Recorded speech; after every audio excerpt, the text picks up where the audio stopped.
ఓం నమ శివాయ. అందరికీ నమస్కారం అండి. మనకి తొందరలో శివరాత్రి మహాపర్వదినం అయితే రాబోతుంది కదండి. అయితే మహాశివరాత్రి రోజున చేసేటటువంటి శివ పూజ ఎన్నో రెట్ల ఫలితాన్ని అయితే ఇస్తుంది. అయితే చాలా మందికి ఇంట్లో శివలింగం అయితే ఉండదండి.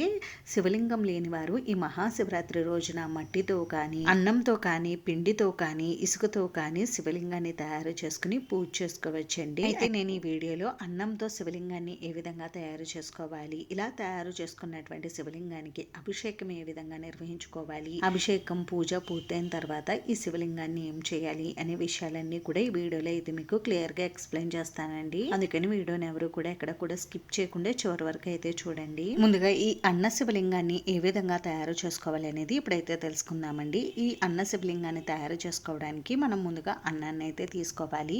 ఈ శివలింగాన్ని తయారు చేసుకోవడం కోసం అన్నాన్ని మనం నీటితో కాకుండా పాలతో అయితే వండాలి. అంటే మనం ఆవు పాలు వేసి బియ్యాన్ని ఉడికించి ఇలా అన్నం అయితే తయారు చేసుకోవాలండి. ఈ శివలింగాన్ని తయారు చేసుకోవడం కోసం అన్నాన్ని మరీ పలుకుగా కాకుండా కొద్దిగా మెత్తగా అయితే ఉడికించుకోవాలండి. ఇక్కడ చూపిస్తున్నాను కదండి, ఈ విధంగా కొద్దిగా మెత్తగా అయితే ఉడికించుకోండి. ఇలా అన్నాన్ని మెత్తగా ఉడికించుకోవడం వలన శివలింగానికి మనం అభిషేకం చేసినా కూడా నిల్చుని ఉంటుంది. అంటే శివలింగం బ్రేక్ అయిపోదు. అంటే మనం నీరుతో కానీ, ఆవు పాలతో కానీ, ఇలా వేటితోనైనా ద్రవ రూపంలో ఉన్నటువంటి ఆ ద్రవ్యాలతో అభిషేకం చేసినా మనకి ఈ శివలింగం నిల్చుని ఉంటుంది. అన్నం వండడం అందరికీ తెలుసు కాబట్టి నేను ఇక్కడ వీడియోలో అయితే చూపించలేదండి. అన్నం వండుకున్న తర్వాత ఈ విధంగా అన్నాన్ని మనం పూర్తిగా చల్లారనిచ్చి ఏదైనా ఒక ప్లేట్ లోకి తీసుకుని ఈ విధంగా బాగా కలుపుకోవాలి. ఇలా బాగా కలుపుకున్న తర్వాత ఈ అన్నంలోకి కొద్దిగా తేనెనైతే వేసుకుని కలుపుకోవాలండి. ఇలా తేనె వేసి కలుపుకోవడం వలన మనం ఈ శివలింగానికి అభిషేకం చేసినా కూడా నిల్చుని ఉంటుంది. ఇలా శివలింగాన్ని తయారు చేసుకోవడం కోసం అన్నాన్ని ఈ విధంగా బాగా కలుపుకోవాలండి. ఇలా మనం ఎంత బాగా కలుపుకుంటే మనకి శివలింగం అంత బాగా వస్తుంది. ఇలా బాగా కలుపుకున్న తర్వాత ఇప్పుడు ఏదైనా ఒక ప్రమిద కానీ, బౌల్ కానీ ఉంటే తీసుకోండి. స్టీల్ కానీ ఏదైనా మీకు లోతుగా ఉండేటటువంటి బౌల్స్ అయితే తీసుకోండి. ఆ తర్వాత ఈ బౌల్ కి మనం కొద్దిగా వాటర్ ని అప్లై చేసుకుని కొద్దిగా అన్నాన్ని తీసుకుని ఇక్కడ వీడియోలో చూపిస్తున్నాను కదండి, ఆ విధంగా ఈ బౌల్లో పెట్టి ఆ అన్నాన్ని డిమౌల్డ్ చేసుకోవాలి. ఇలా డిమౌల్డ్ చేసుకుంటే మనకి అన్నం ఈజీగా వచ్చేస్తుందండి. ఇలా చేసుకుని మనం ఏదైనా ఒక ప్లేట్ లో తమలపాకును పెట్టుకుని ఆ తమలపాకు పైన ఈ శివలింగాన్ని అయితే పెట్టుకోవాలి. మనం ఈ శివలింగాన్ని అన్నంతో తయారు చేస్తున్నాం కాబట్టి ఈ శివలింగాన్ని అస్తమాను కూడా పైకి క్రిందికి తేల్చకుండా ఉండాలండి. ఎందుకంటే అస్తమాను కదిలిస్తే మనకి బ్రేక్స్ అనేవి వచ్చేస్తాయి. ఇంకా మనం ఈ విధంగా అయితే నేను వీడియోలో చూపిస్తున్నాను కదండి, ఆ విధంగా అయితే శివలింగాన్ని తయారు చేసుకోండి.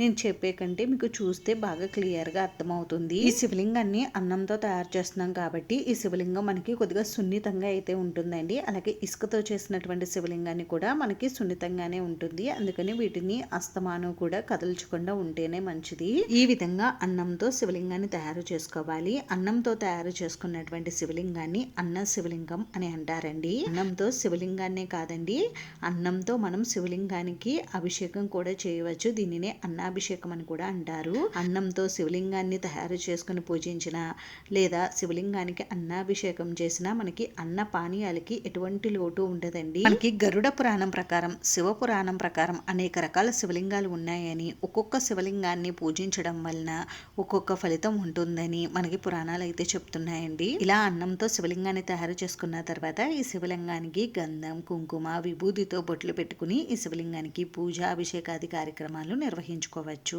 ఇలా మనం అన్నంతో శివలింగాన్ని తయారు చేసుకుని ఈ శివలింగానికి పూజ, అభిషేకాది కార్యక్రమాలు నిర్వహించుకోవడం వలన మనకున్నటువంటి ఆర్థిక సమస్యలు, అప్పుల బాధలు అన్నీ కూడా తీరిపోతాయి. అలాగే మనం ఆర్థికంగా కూడా చాలా బాగుంటాము. ఇంకా సిరి సంపదలు, అష్టైశ్వర్యాలు, సుఖ సంతోషాలతో పాటుగా మనకి అన్నానికి ఎటువంటి లోటు ఉండదండి. ఇప్పుడు ఈ అన్న శివలింగానికి వాటర్ తో అభిషేకం ఏ విధంగా నిర్వహించుకోవాలనేది ఇక్కడ చూపిస్తున్నానండి. మనం వాటర్ కానీ, ఆవు పాలు కానీ, ఆవు పెరుగు కానీ, పంచామృతాలు కానీ ఏవి తీసుకున్నా కొద్దిగా దగ్గరగా పెట్టి అభిషేకం చేస్తే ఈ శివలింగానికి ఏమీ కాదండి. అంటే మనకి ఈ శివలింగం అనేది బ్రేక్ అవ్వదు. నేను చూపిస్తున్నాను కదండి వాటర్ తో ఎలా చేస్తున్నానో, ఈ విధంగా అయితే మనం శివలింగానికి అభిషేకం నిర్వహించుకోవచ్చు.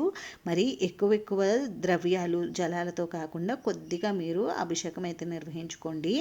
అభిషేకం అంతా కూడా పూర్తయిన తర్వాత మనం తమలపాకుతోటి శివలింగాన్ని ఈ విధంగా తీసేసుకుని మళ్ళీ పూజకైతే ఉపయోగించుకోవచ్చు. అభిషేకం పూర్తయిన తర్వాత మనం పూజ చేస్తాం కాబట్టి అభిషేకం పూర్తయిన తర్వాత ఇలా తీసేసుకుని మనం శివలింగానికి మళ్ళీ గంధం, కుంకుమ బొట్లు పెట్టి పూజలు పెట్టుకుని పూజ నిర్వహించుకోవచ్చండి. చూసారు కదా, శివలింగానికి ఎక్కడ కూడా మనకి పగుళ్ళు అనేవి రాలేదు. ఈ విధంగా తయారు చేసుకోండి శివలింగాన్ని. అప్పుడు మీకు ఎక్కడ కూడా శివలింగం బ్రేక్ అవ్వకుండా అభిషేకం, పూజ కార్యక్రమాలన్నీ కూడా చేసుకునే వరకు మనకి ఈ శివలింగం అయితే ఉంటుంది.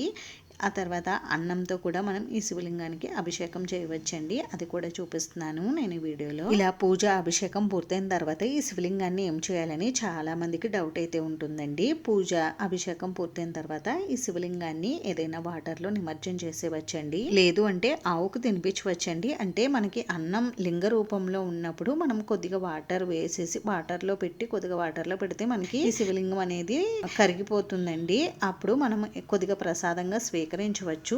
మేము ప్రసాదంగా స్వీకరించలేము అనుకునేవారు వాటర్లో వేసేయవచ్చు లేదా ఆవుకు తినిపించవచ్చు. ఇలా అన్నంతో శివలింగాన్ని ప్రతి సోమవారం తయారు చేసుకుని పూజ చేసుకోవచ్చండి. లేదు అంటే కార్తీక మాసంలో ఇలా శివలింగాన్ని తయారు చేసుకుని పూజించుకోవచ్చు. లేదంటే మనకి ఇప్పుడు మహాశివరాత్రి వస్తుంది కదండి. మహాశివరాత్రి రోజు కూడా ఈ విధంగా ఇంట్లో శివలింగం లేని వారు ఈ విధంగా శివలింగాన్ని తయారు చేసుకుని శివలింగానికి అభిషేకం పూజ నిర్వహించుకోండి. చాలా మంచిదండి. చాలా మంచి ఫలితాలు అయితే కలుగుతాయి. అంతేనండి, చూసారు కదా. ఈ వీడియో మీకు నచ్చితే ప్లీజ్ లైక్ చేసి షేర్ చేసి సబ్స్క్రైబ్ చేసుకోండి. Thanks for watching.